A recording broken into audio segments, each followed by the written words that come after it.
For months, rumors have been swirling around Hollywood's golden couple, Blake Lively and Ryan Reynolds. What began as whispers about a lawsuit has now exploded into a full-blown scandal that's shaking their once impeccable image. It all started with claims that Blake's legal team had irrefutable proof that actor-director Justin Baldoni orchestrated a smear campaign against her. They said they had evidence, screenshots, messages, documents, that would expose Baldoni's alleged manipulation. But when the court deadline arrived, the promised proof never materialized. There were no screenshots, no messages, no smoking gun, just bold accusations that collapsed under scrutiny. As the case began to unravel, the internet took notice, and now even major outlets like Radar Online are painting a much darker picture, not of Baldoni, but of Ryan Reynolds himself.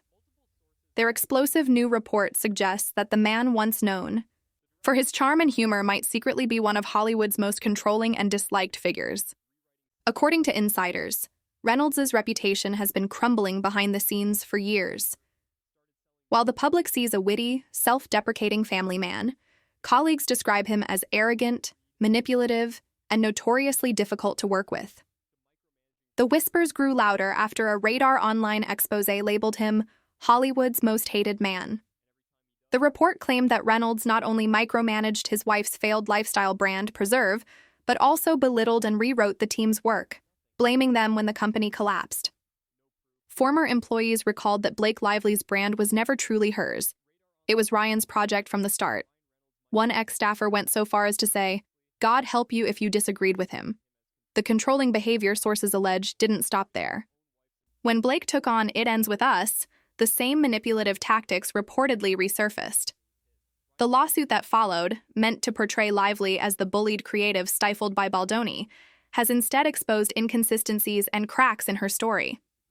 When E! News pressed Blake's legal team for evidence of Baldoni's alleged smear campaign, the lawyers confidently stated they possessed overwhelming proof. Yet after full discovery, nothing of substance emerged. Every text, email, and file relevant to the case was turned over, and not a single item supported the claim. Faced with this vacuum, Blake's team blamed deleted signal messages, conversations supposedly wiped out before anyone could see them. To many observers, that explanation sounded like an excuse, not a revelation. It raised a damning question. If the evidence never existed, was the lawsuit itself just a PR stunt designed to damage Baldoni's reputation and protect Blake's? As the legal narrative crumbled, attention shifted back to Ryan Reynolds, who, according to Radar's sources, was deeply involved behind the scenes.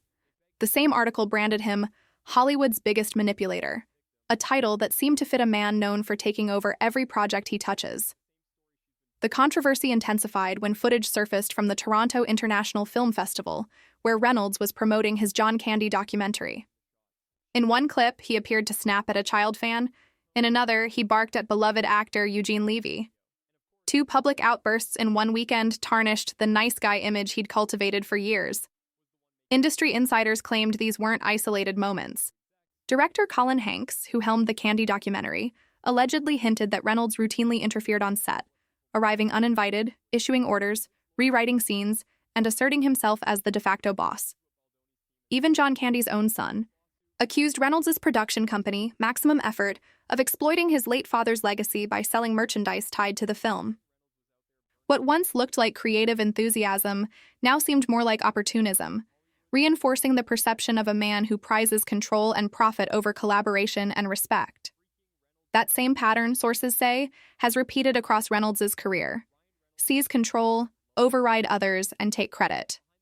From Preserve to It Ends With Us, his alleged need to dominate every aspect of a project often leaves burned bridges in his wake. Blake Lively, observers suggest, learned these tactics from her husband. When she joined the It Ends With Us set, she reportedly asserted creative control in ways that contradicted her later legal claims of being silenced.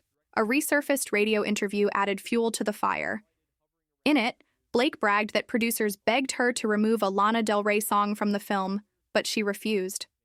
Her words, "They begged me to take that song out of the movie. They begged me." Paint a picture not of a powerless victim, but of a woman calling the shots. That candid admission directly undermined her courtroom narrative of being bullied by Baldoni.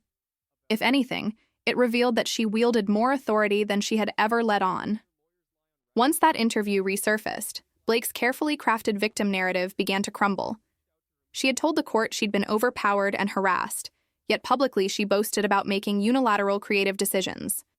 The contradiction was impossible to ignore. Meanwhile, her attorney's insistence that overwhelming evidence existed, evidence that vanished into thin air, further eroded public trust. Their fallback claim about deleted messages only deepened suspicions that the case had been more about optics than truth. Hollywood insiders started calling it what many suspected all along, a revenge suit fueled by ego and orchestrated by PR strategists. And while Blake's team stumbled, Ryan Reynolds was facing his own professional reckoning.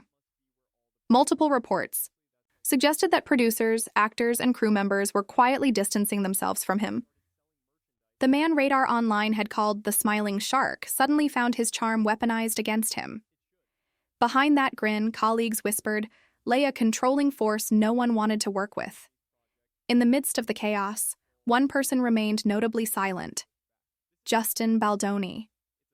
From the outset, Baldoni refused to engage in a media battle.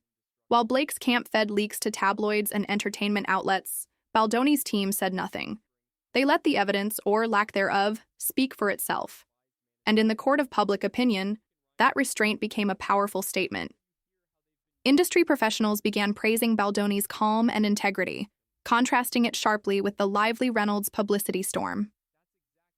As It Ends With Us crew members shared stories of his professionalism, it became clear that his reputation was recovering faster than his accusers. The supposed smear victim had become the aggressor, and the supposed smear campaign turned out to be smoke and mirrors.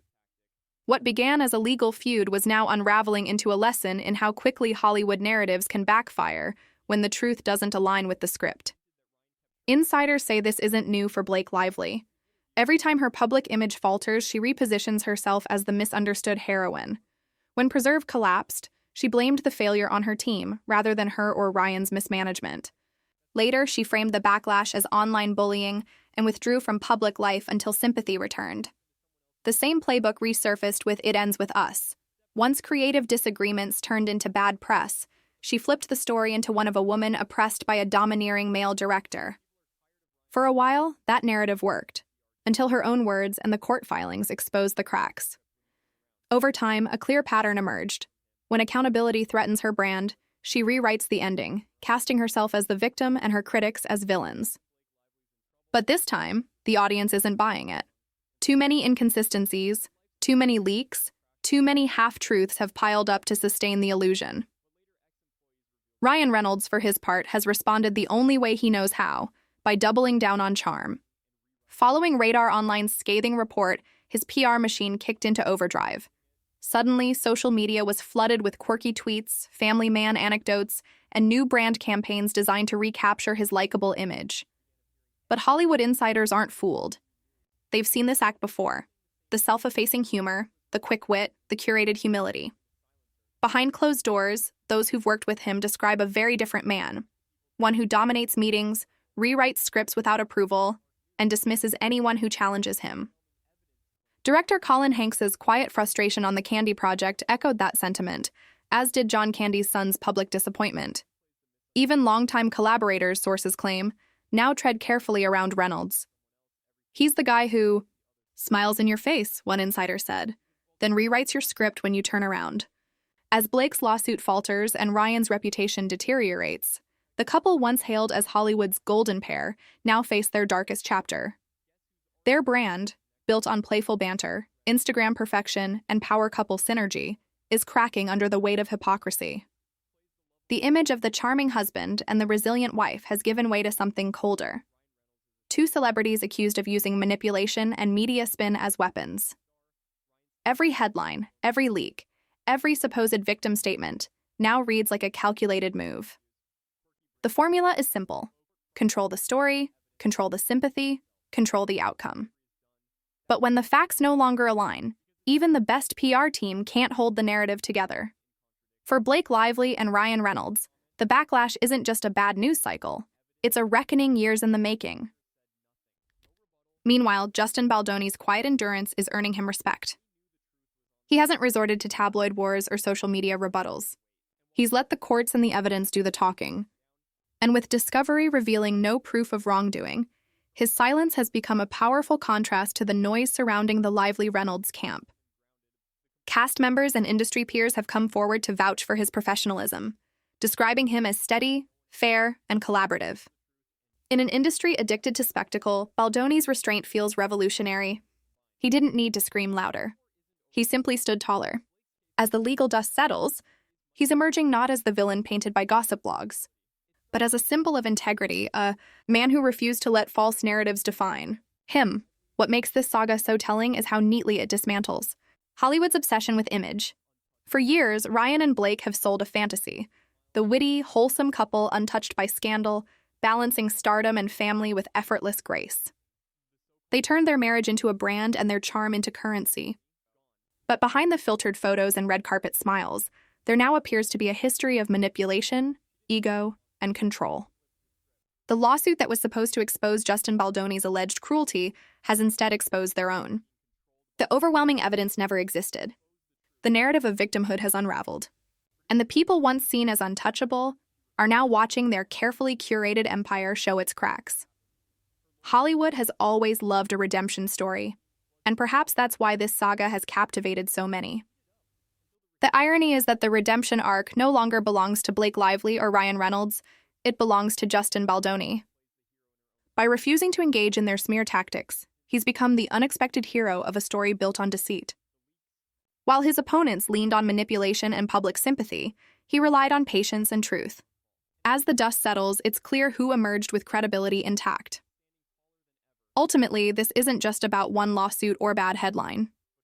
It's about accountability in an industry that too often rewards spin over sincerity. The golden couple's shine has dimmed, and the world finally sees the machinery behind the perfection. The mask has slipped, revealing that the real villains of this Hollywood tale may not be the ones who stayed silent, but the ones who spoke the loudest.